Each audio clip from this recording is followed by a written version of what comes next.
अस्सलामुअलैकुम। आज मैं आपके साथ खीर की रेसिपी शेयर करने लगी हूँ। खीर के लिए मैंने यहाँ पे जो दूध लिया है वो 2.5 किलो लिया है। इसको मैंने उबलने के लिए रख दिया है। जैसे इसमें उबाल आता है फिर मैं आपको लगना जो स्टेप है वो बताती हूँ।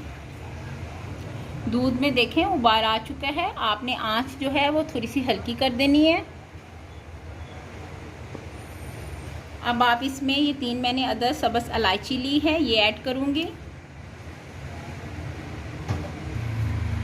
1 प्याली मैंने देखें चावल जो थे मैंने 8 चम्मच खाने के लिए हैं टेबल स्पून। रात को मैंने इन्हें भिगो दिया था और अब मैंने इसको आहिस्ता आहिस्ता इस तरह मोटा मोटा इस तरह मसल दिया है, देखें, ताकि आपको खीर में लंबे लंबे फील ना हो।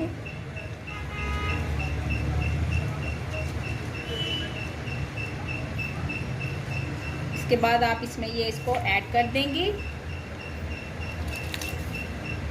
चमचा आपने आस्ता आस्ता चलाते रहना है ताकि चावल जो हैं वो नीचे बैठे ना, और इसको हल्की आंच पे हम पकने देंगे। आधा घंटा हो गया है, इसको देखें पकते हुए। चावल देखें इसमें अब आस्ता आस्ता गल रहे हैं। आपने आंच को हल्की रखना है, तेज़ बिल्कुल नहीं करना, वरना चावल भी कच्चे रहेंगे और खीर भी अच्छी नहीं बनेगी। इसलिए इसको हल्की हल्की आंच पे हम पकाते रहेंगे। चावल अच्छी तरह गल जाएंगे, घुल जाएंगे। फिर कंडीशन जो है वो मैं आपको दिखाती हूँ।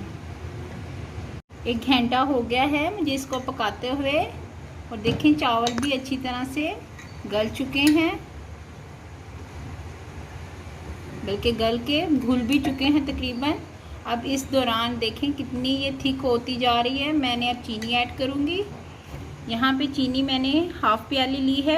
अब अगर टेबल स्पून के हिसाब से देखें तो 1 2 3 4 5 और 6, तकरीबन 6 टेबल स्पून जो है वो हमने इसमें चीनी ऐड की है।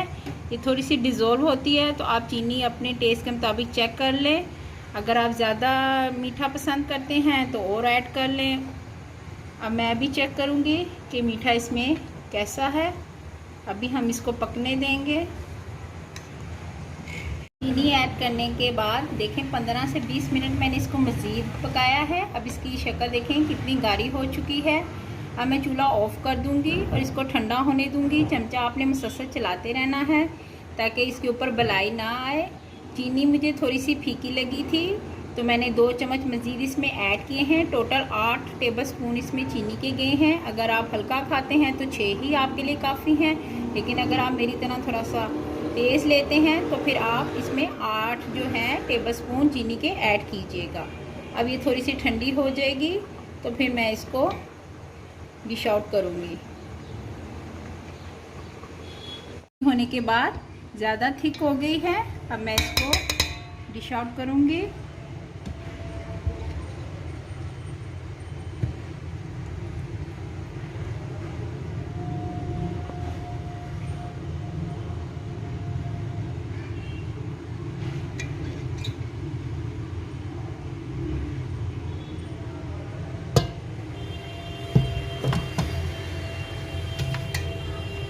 लास्ट में थोड़े से बादाम गार्निश के लिए आप ऊपर कर दें, इसके छिड़क दें।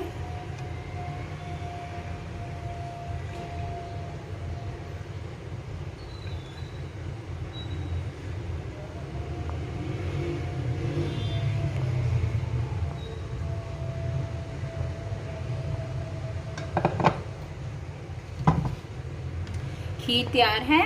इसको 7 से 8 घंटे के लिए आप पहले इसको रेफ्रिजरेटर में रखें ताकि ये फुल ठंडी हो जाए, फिर आप इसको सर्व करें। बहुत मज़े की बनती है और एक दफ़ा ज़रूर ट्राई कीजिएगा। अगर आपको पसंद आए लाइक करें, शेयर करें और सब्सक्राइब करें। Okay, thank you so much. अल्लाह हाफिज़।